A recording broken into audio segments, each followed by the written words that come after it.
Hey yo, it's me, your friend. Hi everyone. It's winter. The winter time. Oh, I've got headphones on. 2 seconds. The winter time is upon us. That's not. Let's get rid of this. I hate this chair. I hate it. I love a chair. I hate this specific chair first and foremost. I'm pretty comfortable now. That's an issue. Bowabooey. The snow is falling all around us. Not the song. God has sprinkled his dandruff. He has run out of head and shoulders. And snow is part of our day-to-day life. And I fucking hate it. I want to talk about a movie, which is what I do here on Mostlykarl. Subscribe. That's what we do, right? In 1988, a film came out that was so amazing and horrific at the same time. Real chest-warmer movie. Chest-warmer, is that the right term? A real winter-warmer movie. Starring the Juice himself, the Juice is Loose, Beetlejuice, Michael Keaton as a snowman. That's not the film I'm going to talk about. Today's film I'm talking about is brilliant but underrated movie from 1997, also called Jack Frost. Jack Frost. Jack Frost? That's right. The first film I was talking about was Jack Frost. I don't know if I mentioned that. Jack Frost. We got some double Jack Frosting. 1997, straight to VHS, Jack Frost came out. A movie, a masterpiece, a legend, born. Starring Scott McDonald as the titular, the name of the movie's Jack Frost. Great role. He starts off as a human being. He's in the police car, getting escorted, I believe they called it. Not escorted. He's not got some escorts. To his final resting place. He's getting the chair. Deep fried chair. Also, by chance, unplanned, apparently. We'll find out in a bit. Unplanned, apparently, is a genetics truck carrying some sort of genetic liquid. How this works, I don't know, okay? How this is working, I have no idea. But apparently, these two vans are going and they collide. Before, just so we get an introduction of the man, before we get really in deep into this. The opening of this film, Jack Frost has a Christmas-themed poem about how he kills people. Jack was nimble, Jack was quick. Jack gouged eyes with candlestick. Okay, he's a serial killer. He kills multiple people all over the place. That's Jack Frost, baby. Oh, yeah. Jack Frost, a terrible man. To the point that he convinces the cop to give him a cigarette and then kills him anyway. So, you know, that's Jack Frost. That's Jack Frost in a nutshell for you, the viewer. There's going to be bits that I can't show you. If you want to see the full version, Ko-Fi. I've been dumping stuff on Ko-Fi all the time recently. It's became a little sanctuary for my dumb stuff that YouTube does not want you to see. So he crashes into the genetic truck. Somehow both the drivers, perfectly fine. Nothing wrong with them. Jack, on the other hand, he gets throughout this. I'm probably going to mention Evil Dead an awful lot. I don't know why. I get Evil Dead 2 vibes in this. There's some shots, some askew angles, whatever. I think the guy was a big Evil Dead fan, which is fine. I too am a big Evil Dead fan. But there is some shots in here that I'm like, this is Evil Dead, including this one. This is gonna hurt. Where he sprayed unceremoniously like a yellow cable coming out of me. Coming out of me like a yellow cable. He is sprayed with the genetic fluid. Presumed dead. We get some very early CG shots. They're beautiful. They really sell the movie to you. But we get some beautiful CGI shots. He spits out some major one-liners in this film. It's amazing, okay? But then we're introduced to our protagonist, a sheriff, rootin' tootin' sheriff and his deputy. The sheriff is the guy who originally caught Jack Frost went on a killing spree across America, but a small-town sheriff stopped him in his tracks. That's some good sheriffing. I believe that's the word that we're going to use in this day and age, some sheriffing. This gives us a little flashback to when Jack is arrested. Jack, dressed like Fry. I presume they're going for like a Rebel Without a Cause look. He doesn't. He looks like Fry from Futurama. But that's this movie for you. I'll find a way! We also get some shit jokes. I can't put it any other words. There's the worst joke I've ever heard. What's the difference between snowmen and snowwomen? It's snowballs. What's the difference between a snowman and a snowwoman? You know what the difference is between a snowman and a snowblower? I heard this one, Paul. The snowballs. That is an important joke. It comes back around. We meet the sheriff's family, who is an older son, a younger son, and that's it. And then we meet the rival family almost. There's a very Romeo and Juliet thing going on. Sharon Elizabeth Hi, Mr. Tyler. is in love, or is dating at least, the young teen boy. Sharon Elizabeth is there. Her dad and her mum. Her mum is very nice. She's almost Canadian in her level of nice. She's very like, oh, hey, oh, sorry about that thing, eh? I'm not very good at Canadian accents. And then they have another young son, not as young as the sheriff's son, but he's like a teen. He's like a young teen. He's a dickhead. He's really what we have to find out very quickly. He's a dick straight off the bat. We get our first death. We haven't seen what Jack Frost looks like yet. That's important though, because it's not super important actually. But we don't get to see what Jack Frost looks like yet. What we do get though, on the other hand, is our first kill, which is just an old man just sat on his porch. Some people may say it's ice exposure or whatever you want to call it, but the sheriff knows it's not. Somehow, even though he doesn't know Jack Frost is a frosty man now, a Mr. Frosty. Mr. Frosty is such fun! Even though the sheriff doesn't know that Jack Frost is back, he thinks it's Jack Frost or something. Something's afoot. We're using these sheriff what's the balls? He uses these sheriff balls. Snowballs. But this guy's frosted, man. He looks like a little zombie. The little son also makes the dad some oatmeal slop. It's not cookies and it's not porridge. Oatmeal slop is the best way I can describe it. Gives it to the dad. There's like a little conversation between the young sheriff's son and the sheriff mom. She goes, "Oh, there's a snowman, unfinished snowman outside. I didn't make a snowman. Go finish it, you lazy prick." Here's a carrot and some coal. He runs out. He puts all the carroty bits. He puts puts the sheriff bit, and then the bully from the other guy, Sharon Elizabeth's brothers, pops up and is like, "Oi, I'm gonna kick the crap out of your snowman. I'm gonna absolutely demolish it." And the little kid's like, "Please don't demolish my snowman." He's like, "I'm gonna do it anyway." The snowman's not having any of it. He slaps. It's a very Final Destination series of events. He slaps the kid. The kid falls over and somehow his sled runs him over, decapitates him. The dad obviously doesn't like that. Pissed. Starts yelling about the snowman. "Oh, I hate snowmen." And then he dies. He gets an axe.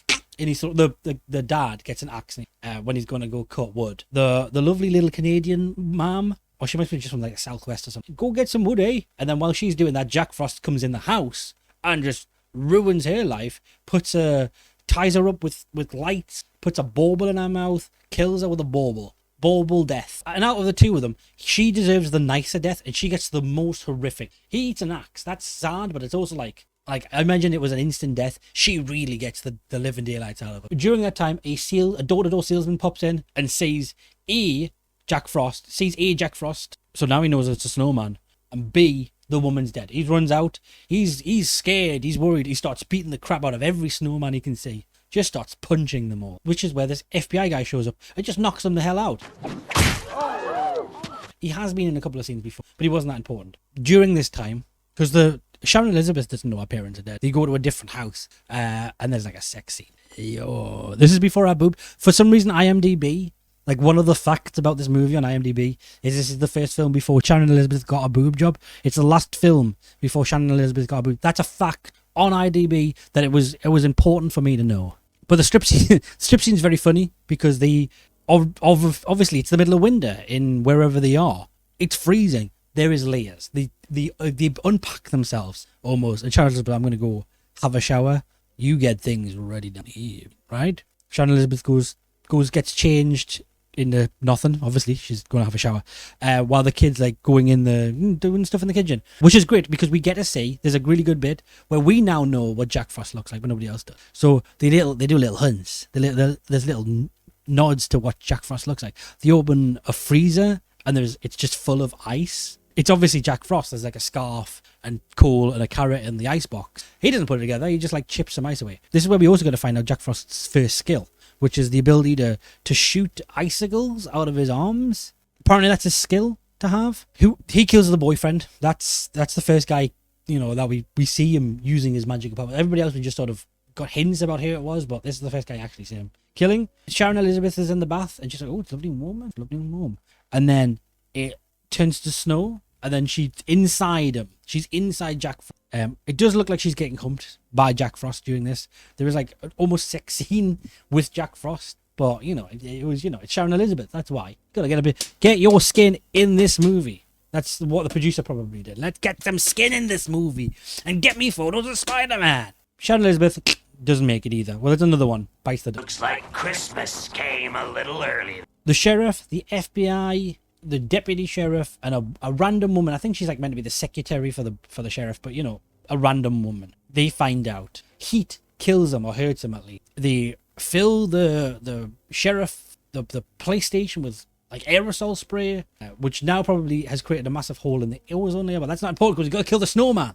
They Try to blow him up. Kill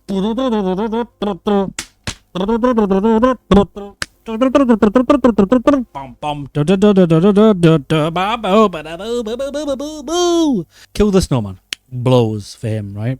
Except he just reforms. He just reforms himself. I'm a Picasso! He's just back to normal after like 10 seconds. Gone. So that was a waste. And now they don't have a police station. Tiny town. So they like running around there trying to like find other things. They get in the car with the sheriff's son. I don't know where he appeared from. Up from somewhere. And the son throws the remember the food that he made them? The oatmeal stuff in the chucks it at the thing. It burns. Apparently the son tried to poison the dad. What did you put in those oats? I didn't want you to get cold. Antifreeze.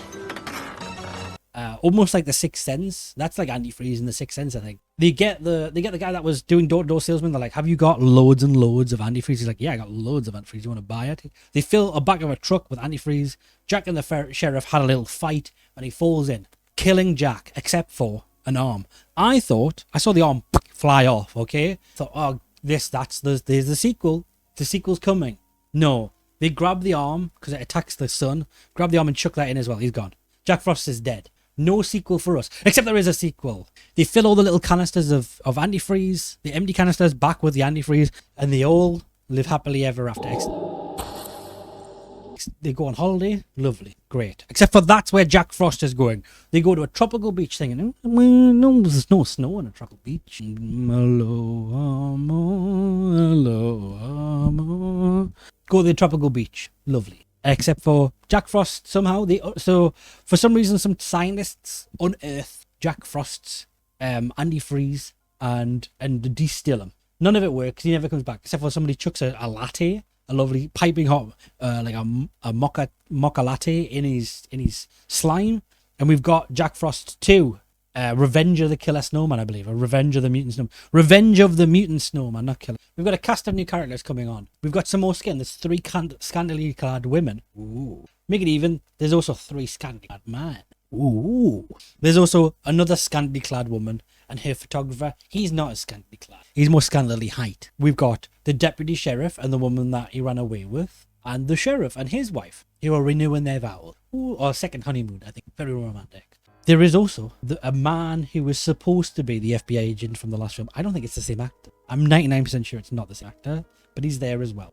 He's also got one eye because he got bit by the snowman. There is also Doug Jones. Now, Doug Jones is on a raft, like an inflatable raft. He's been marooned on the sea with another friend who ate the last chocolate bar. So Doug Jones, whatever's left in the little treat box, which is a carrot. What we found out from the first film is Jack Frost is not powerful enough unless he's gone full snow job. Eradicate Doug Jones and his friend so he can have a carrot. The carrot lets him do a lot of sex jokes predominantly. That's really the big thing. In about 30 minutes to 40 minutes of the movie, he's a cat. Okay, that's literally the only thing he is for a good chunk of the film. He just seemed to have a lot of his power still, but he's predominantly just a carrot. On the night, they go, right, the scantily clad women have been chatting up the scantily clad men. Jack Frost is on the island. He goes, I need coal now. They're going to do a barbecue. Great, I've got charcoal. He has to remove the 3 women who protect the charcoal. I say it's a bit of a scavenger hunt.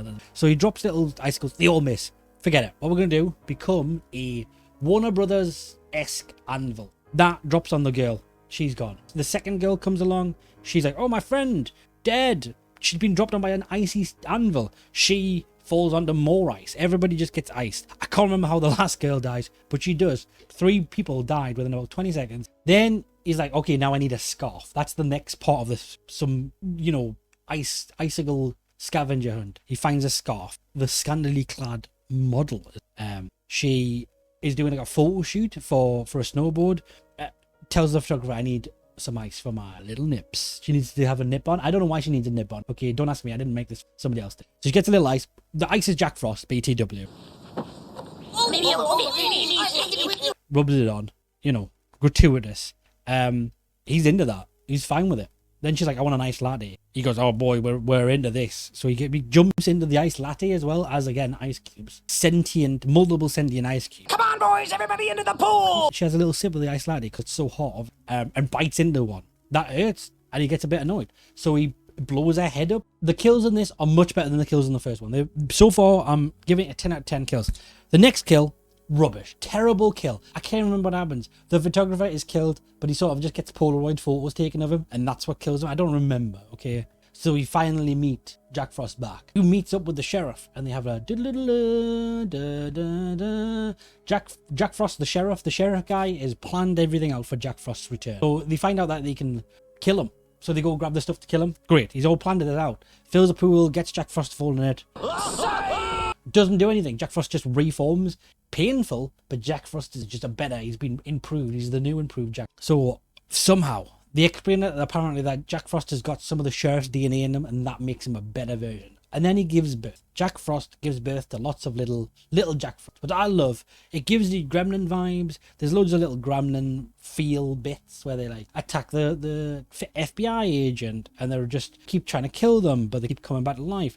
Ice defroster doesn't work. This doesn't work. They just keep trying and trying until they find bananas. Apparently the sheriff is allergic to bananas. Therefore, Jack Frost and his little babies will all be allergic to bananas and be blown up from the banana impact. He kills a bunch of more people. They're very boring kills. Jack Frost boxes his wife in, which I really like. The look of it, the way that Jack Frost turns into a box, amazing. And then his Star Wars compactor kills his wife. Very sad. Until Jack Frost is shot with a banana, and that blows him up. The wife is fine. She's been in a foam party. Like it's university in 2016. She's covered in foam now. They walk off into the sunset. Everybody's happy. Everybody's in love. It's an amazing movie. My opinions on this movie.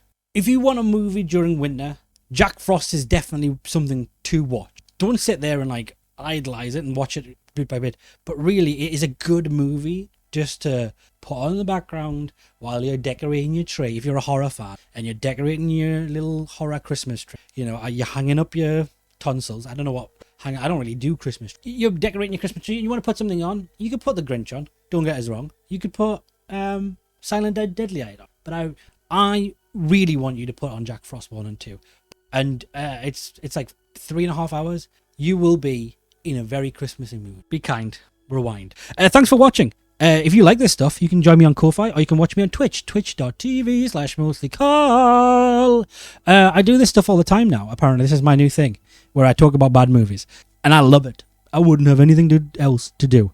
But yeah, like, subscribe, and give your mama a call.